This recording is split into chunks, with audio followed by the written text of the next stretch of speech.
आज हम सबसे पहले भारत और बांग्लादेश की बड़े भाई और छोटे भाई वाली केमिस्ट्री के बारे में आपको बताएंगे। इस रिश्ते में विरासत है, एक दूसरे का सम्मान है और यह रिश्ता एक पड़ोसी के रिश्ते से थोड़ा ज्यादा गहरा है। हम आपको यह भी बताएंगे कि बांग्लादेश की प्रधानमंत्री शेख हसीना के लिए भारत एक दूसरे घर जैसा क्यों है। शेख हसीना 4 दिन के दौरे पर आजकल भारत आई हुई हैं और दिल्ली वो जगह है जहां अपने जीवन की सबसे बड़ी मुसीबत के दौरान उन्होंने शरण ली थी। भारत के लिए इस समय बांग्लादेश को संभाल कर रखना बहुत ही जरूरी है। कुशियारा नदी के पानी के बंटवारे को लेकर समझौता कर लिया है, जिससे दक्षिणी असम और बांग्लादेश के सिलहट क्षेत्र में रहने वाले लोगों को बहुत फायदा होगा। इसके अलावा भारत सरकार की संस्था council of scientific and industrial research, जिसे आप CSIR भी कहते हैं, उसका बांग्लादेश की एक ऐसी ही संस्था के साथ समझौता हुआ है जिसके तहत दोनों देश औद्योगिक विकास के लिए मिलकर रिसर्च करेंगे। यानी औद्योगिक क्षेत्र में बदलाव लाने के लिए भारत और बांग्लादेश ने अब हाथ मिला लिया है। इसके अलावा एक दूसरे समझौते के तहत भारतीय रेलवे के ट्रेनिंग इंस्टीट्यूट्स में बांग्लादेश के रेलवे कर्मचारियों को ट्रेनिंग दी जाएगी और भारत IT के क्षेत्र में भी बांग्लादेश का सहयोग करेगा। और इसी तरह भारत के प्रसार भारती और बांग्लादेश टीवी के बीच भी एक समझौता हुआ है, जिसके तहत दोनों देश खबरों के प्रसारण में एक दूसरे का सहयोग करेंगे। ये एक बहुत नई तरह का आज के जमाने का समझौता है, जिसमें दोनों देशों के जो सरकारी टेलीविजन नेटवर्क हैं, सरकारी जो मीडिया है, वो दोनों आपस में कोऑर्डिनेट करके चलेंगे। और सबसे अहम, भारत और बांग्लादेश ने स्पेस टेक्नोलॉजी और साइंटिफिक रिसर्च में भी सहयोग बढ़ाने के लिए एक समझौता किया है, जिसके तहत हो सकता है कि भारत बांग्लादेश के साथ स्पेस टेक्नोलॉजी शेयर करे या उसके साथ मिलकर कोई नई टेक्नोलॉजी भी विकसित करे। आतंकवाद को लेकर दोनों देशों के बीच कोई समझौता तो नहीं हुआ, लेकिन दोनों देशों ने इसके खिलाफ संयुक्त लड़ाई लड़ने का एक लक्ष्य तय किया है। और यह एक बहुत बड़ी बात है, क्योंकि बांग्लादेश से भारत में आतंकवादी आए दिन घुसपैठ करते हैं और इसे रोकने के लिए दोनों देश तैयार हैं।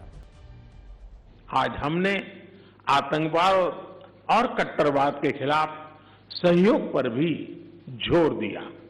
1971 की स्पिरिट को जीवंत रखने के लिए भी यह बहुत आवश्यक है कि हम ऐसी शक्तियों का मिलकर मुकाबला करें जो हमारे आपसी विश्वास पर आघात करना चाहती हैं।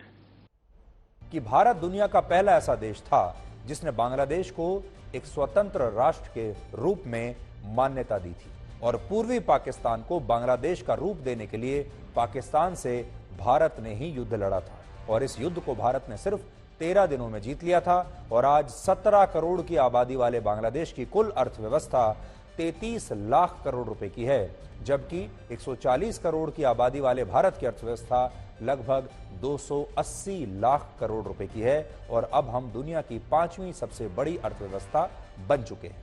ये बात वर्ष 1975 से 1981 की है और उस समय दिल्ली में उनका जो पता था वो था 56 रिंग रोड, लाजपत नगर। और ये वही मकान है जो इस समय आपकी स्क्रीन पर है, जहां पर शेख हसीना रहा करती थी। हालांकि बाद में वो दूसरी जगह शिफ्ट हो गई और दिल्ली के पंडारा पार्क के घर में वो शिफ्ट हो गई थी। आज हमारी टीम इन दोनों जगहों पर गई और लाजपत नगर में जहां वो रहा करती थी उस जगह पर अब वो मकान तो नहीं रहा, अब वहां पर एक कमर्शियल कॉम्प्लेक्स बन गया है, उसमें गाड़ियों का एक शोरूम खुल गया है। ये वो मकान था जहां वो इतने वर्षों तक रही।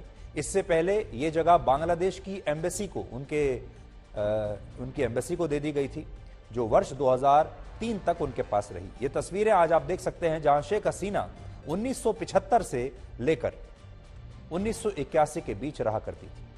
15th August in the morning we heard this news, but we couldn't believe it.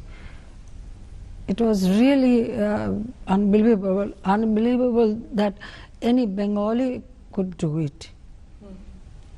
And still we didn't know what really happened, only there was a coup and then we heard that my father was assassinated, but we didn't know that all the family members were, almost 18 members and mostly my relatives. My younger brother was only 10 years old, so they didn't spare him too.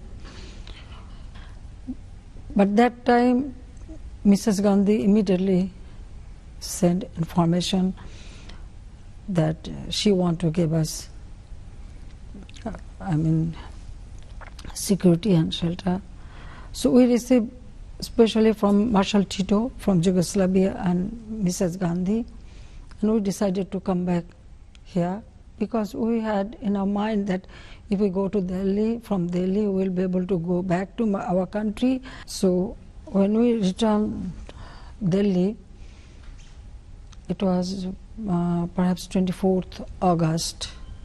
Then I met Prime Minister Mrs. Gandhi. She called us, and so there we came to know that nobody is alive. Then she made all the arrangements for us, a job for my husband, and this Pandara Road house. We stayed there. So when we lived in Pandara Road, even we couldn't, our name was changed. And it is so painful that you cannot use your own name, own identity. First 2-3 years, actually, it was so difficult to accept this. My children, my son was only 4 years old, and my daughter, she's younger than him. Both of them used to cry to go to my mother, my father, and they used to remember my younger brother mostly. So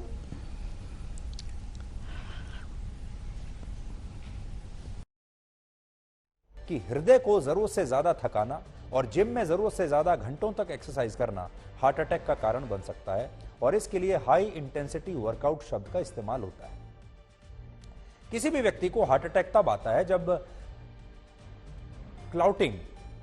clotting या blockage की वजह से दिल की मांसपेशियों को खून की आपूर्ति नहीं हो पाती, जिससे हार्ट को यानी दिल को ऑक्सीजन मिलना बंद हो जाता है और वो काम करना बंद कर देता है, जिसे आप और हम हार्ट अटैक कहते हैं, या कहते हैं कि हार्ट फेल हो गया।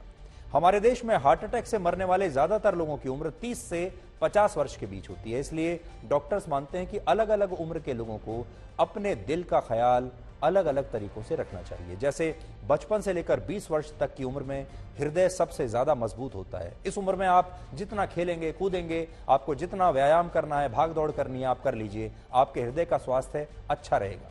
20 से 30 वर्ष की उम्र के लोगों को साइकिलिंग, स्विमिंग और रनिंग करनी चाहिए। आप ये सारे व्यायाम 30 वर्ष की उम्र के बाद भी कर सकते हैं। हालांकि अगर आपने ये व्यायाम 35 या 40 वर्ष की उम्र के बाद शुरू किए हैं तो आप रनिंग और साइकिलिंग ना करें, बल्कि सुबह शाम तेजी से वॉक करें और जिम में हल्के फुल्के व्यायाम ही आपको करने चाहिए।